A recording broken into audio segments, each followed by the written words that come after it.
let's move on to our big, beautiful deal maker. Once again, making big, beautiful deals. Let's talk about China. Donald Trump, as I told you he would, has come to the table with China, and I told you China would also extend, as I told you, an olive branch to make it seem as though they could go back to business as usual, and that is where we're at now with Donald Trump and China. The tariffs conversation is finally reaching a manageable landing point, and the markets are screaming for it. Okay, let's take a look. In addition, yesterday we achieved a total reset with China after productive talks in Geneva. Both sides now agreed to reduce the tariffs imposed after April 2nd to 10% for 90 days as negotiators continue in the largest structural issues. And I want to tell you that a couple of things. First of all, that doesn't include the tariffs that are... For the record, the reason why he's doing this is because, one, Trump loves shit up and then trying to restore what he fucked up and then try to secure a victory that way. That's the art of the deal. That's a classic Trump. You make a play, you destabilize, and then you fold. But in the process of folding, people go, okay, well, at least you didn't fuck up everything. Like, thank God he brought this back. And that's the real art of the deal. Luckily, he's saving the Labubu market for Cutie Cinderella, so shouts out to that. Now, with China, the efforts here are numerous. He wants to decouple our other trading partners from China. He does not want China to be a manufacturing hub. But the real stress point here wasn't necessarily the counter tariffs that China actually implemented to the United States of America. The real pressure point was China's effective trade embargo on key minerals that are necessary for American defense. That made things very unstable. That actually became a matter of national security. When China said, well, we have refinement capabilities. We have a monopoly on refinement for rare earth minerals that are necessary for a million different components that you need to build in the United States of America for your defense industry. All of a sudden, this became a real issue, okay? This became a matter of national security. So for Trump, he had to fix that problem, a problem that he created for no reason. Yeah, here's Charles Gasparino from Fox Business, by the way. The man who has been incredibly critical of Trump's tariff regime throughout this entire process says, breaking, in talking to sources who run small business, the pause with China came just as their companies were on the precipice of disaster since they sourced so much of their material from China and the containers coming from China were coming back empty.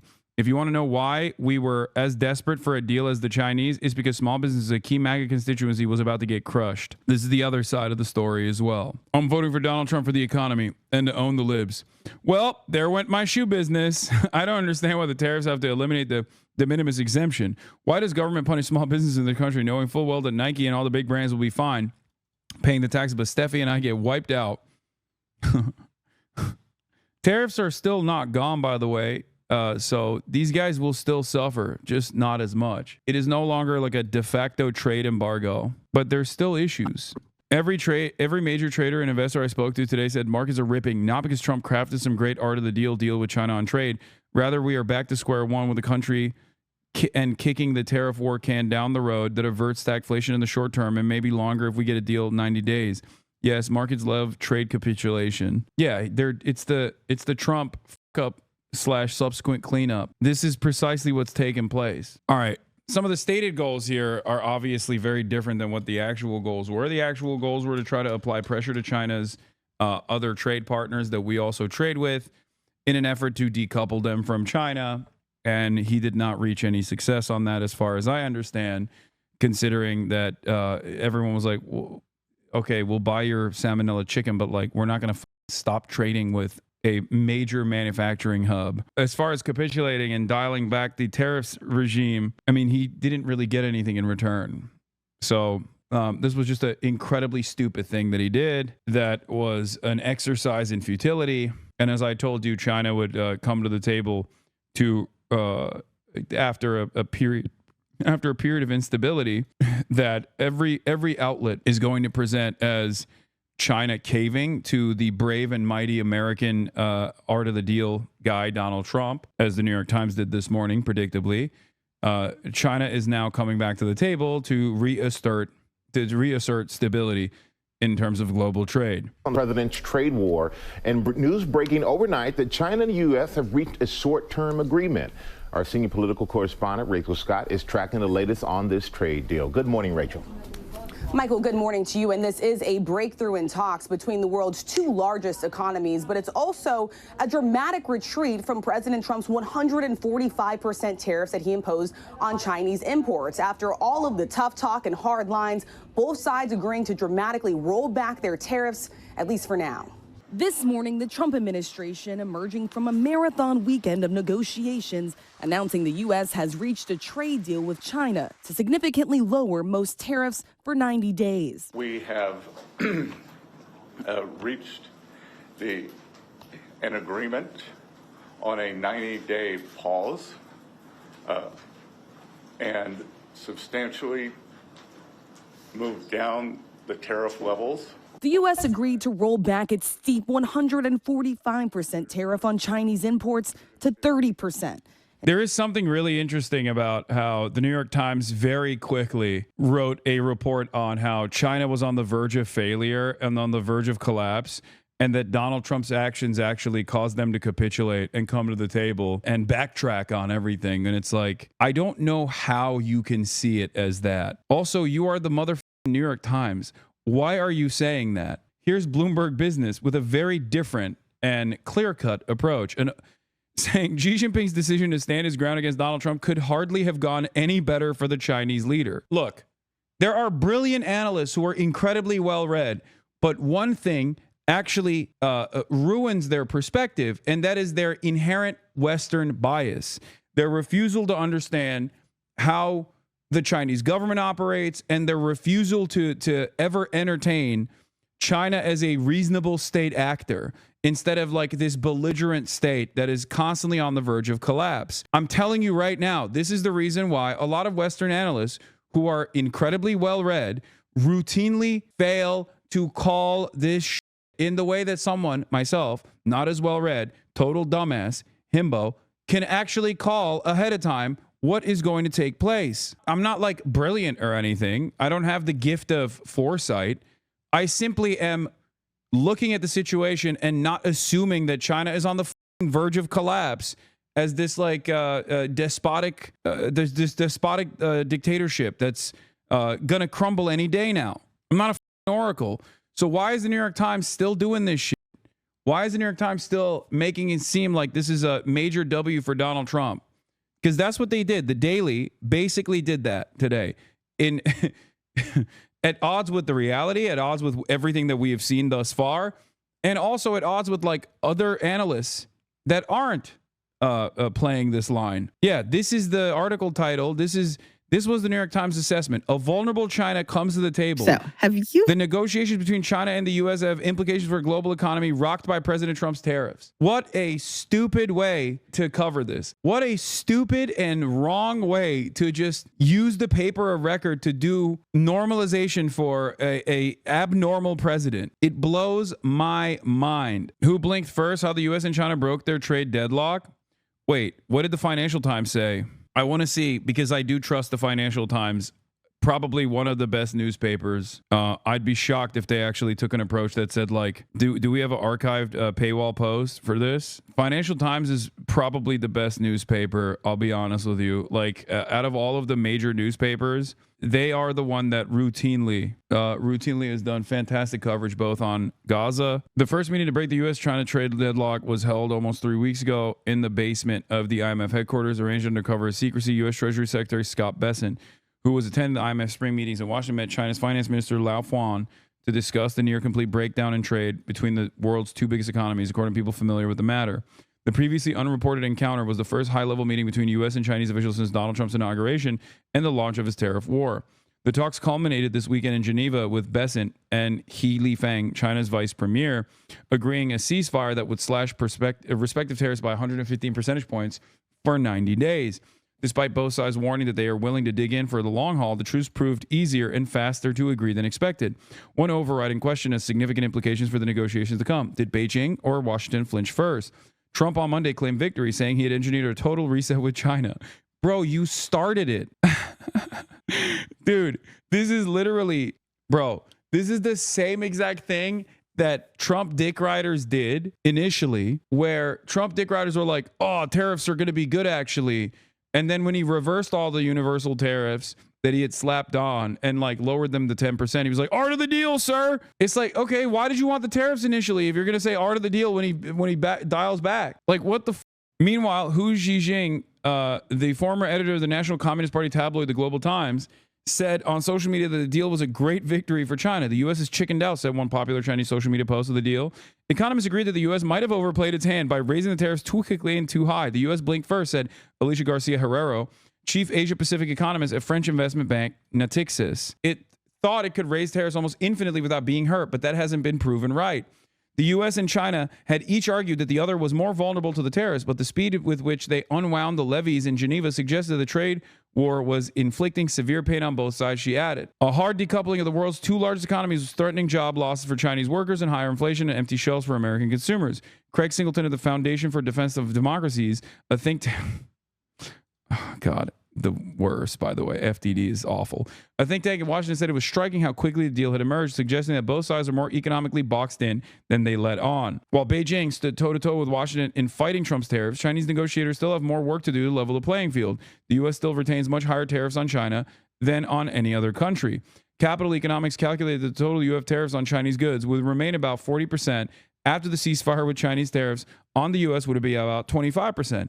Experts also warned it would be a hard road to secure any agreement that would be more lasting. Remember, I told you, China, after a period of instability, showing the rest of the fucking global leaders who is actually the unstable, belligerent, hegemonic power here, will then come to the table and offer concessions to make Trump feel good.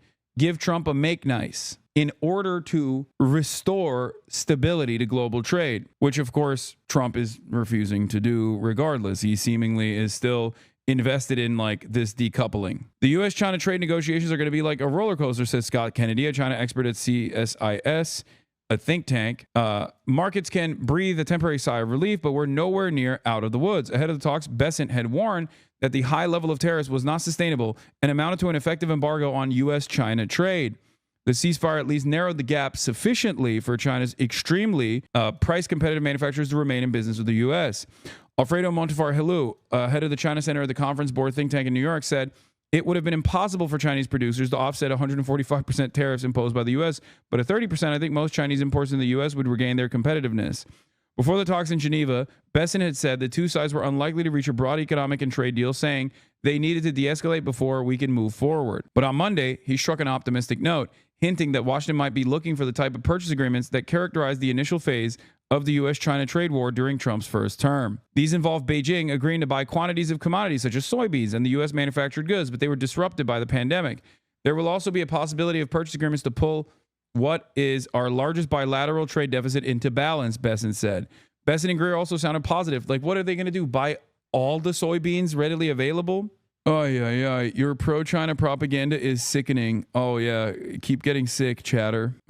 Are you saying the Financial Times is doing pro-China propaganda and it's making you sick? Should I lie to you and act like this situation was actually totally manageable and Trump was a brilliant trade deal maker? Like, what do people want me to do? Lie to them? Yeah, if you want someone to fucking tell you, serve you a lie about how awesome and brilliant Trump is, Asmongold's down the road, you know? Next door. He's next door serving that good slop that people want to hear. Seemingly, a lot of people would rather be deluded into believing in a completely alternative reality than to make a assessment on cold, hard truths. The upside surprise for me this weekend was the level of Chinese engagement on the fentanyl crisis. He said the Chinese delegation included an official who had very robust and highly detailed discussions with someone from the U.S. National Security Team. For Beijing, a fentanyl deal could erase 20 percentage points of remaining tariffs imposed by Trump, placing China roughly on a level playing field with other countries exporting to the U.S. China would still face... The fentanyl stuff is the funniest. The fentanyl stuff is extra funny because, like, virtually everyone knows the fentanyl stuff is just bullshit. Like, it's not bullshit that fentanyl is coming into the United States of America, but it is like a bullshit reason to try and start a trade war. So everyone is basically trying to be like, listen, big dog, we got you. We'll do this thing that you want us to do. we'll really deal with the fence stuff. Even with this respite, economists caution that the bilateral relationship will remain troubled, with Trump's unpredictable policymaking expected to drive China to continue to diversify its exports market and try to stimulate more domestic demand. Chinese exporters were also probably used a 90-day window for negotiation to front load more exports in the U.S., which could lead to another surge in China's trade surplus with the country. A durable resolution remains challenging, given the complex bilateral relationship, said Robin Xing, economist at Morgan Stanley, in a note. Yeah, Trump is doing expert-level tactics. Congratulations, sir. Thank you so much for scaling back the onslaught of global trade for no discernible reason. To slash tariffs on each other's goods, complete with a 90-day pause for future negotiations. Lucas Thomason is live in Saudi Arabia ahead of President Trump's visit there with the details. Good morning, Lucas. What can you tell us? Well, good afternoon from Riyadh, guys. Before President Trump arrives here in Saudi Arabia tomorrow morning, big news on the trade front. A trade deal has been announced. We come to agreement that our reciprocal tariff rate will go down to 10% on the United States side, so it goes down 115%. We enter into a 90-day pause period for negotiations, which both the Chinese and the United States are very committed to, and the Chinese on their side also go down 115% to 10%, and they remove the countermeasures that they have in place. So tariffs are being slashed, and here's President Trump's Treasury Secretary Scott Bessent speaking alongside Greer in Geneva. Neither side wants a decoupling. And what had occurred... That's weird. That's news to me, because it felt like this entire process was so that we would do a decoupling. I like that these guys are like, there's no decoupling. We didn't mean that when we said it over and over again. And when we made those demands to our trade partners, that was just a joke. We were just memeing about that. One of the funniest Trump still got it moments was when he was talking about price caps potentially. And, I hate to fucking give it to the guy whose admin, falsely detained me at the goddamn airport. But, I call balls and strikes, as I said in my detention interrogation, whatever you want to call it. He still got it. Okay, he still got that fastball, baby. Look, this is a fantastic example of a man who still got it. This 56-second moment. Let's take a look. I'll tell you a story. A friend of mine who's a businessman, very, very, very top guy. Most of you would have heard of him. A highly neurotic, brilliant businessman, seriously overweight. Highly neurotic, seriously overweight. He takes the fat shot. He takes the fat shot. And he called me up and he said, President, he calls me, he used to call me Donald, now he calls me President, so that's nice respect. But he's a rough guy, smart guy, very successful, very rich. I wouldn't even know how we would know this, but because he's got comments. President, could I ask you a question? What? I'm in London. And I just paid for this damn fat drug I take. I said, it's not working. He said, it's not working. I just paid $88. And in New York, I pay $1,300. What the hell is going on? Dude, amazing. No notes. 10-10. Also, the other side of this story that I find insane is that like these global multinational conglomerate owning billionaires are shocked at the price disparity in the European markets for what I already explained to you, which is socialized medicine, an important aspect of socialized medicine. It's like, really? That's what it took for you to comprehend that like shit is incredibly up in America? Like how? Like, what, are you that stupid? This is the type of story that reminds me that some of these guys are not like as, I don't want to say they're not as evil because their output is still pretty evil, but they're more stupid than they are deliberately evil. Because you operate under the assumption that like everyone is aware of these things that I'm aware of, that you're aware of, right?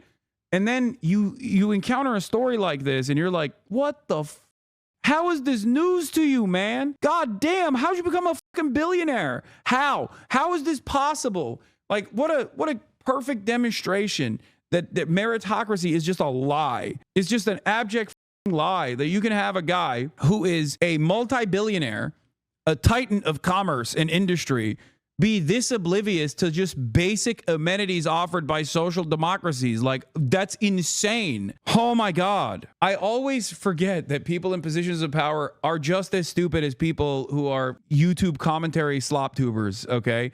Like I sometimes fail for the position of authority fallacy, because deep down inside, I also, I guess, have some kind of commitment to institutions and their infallibility.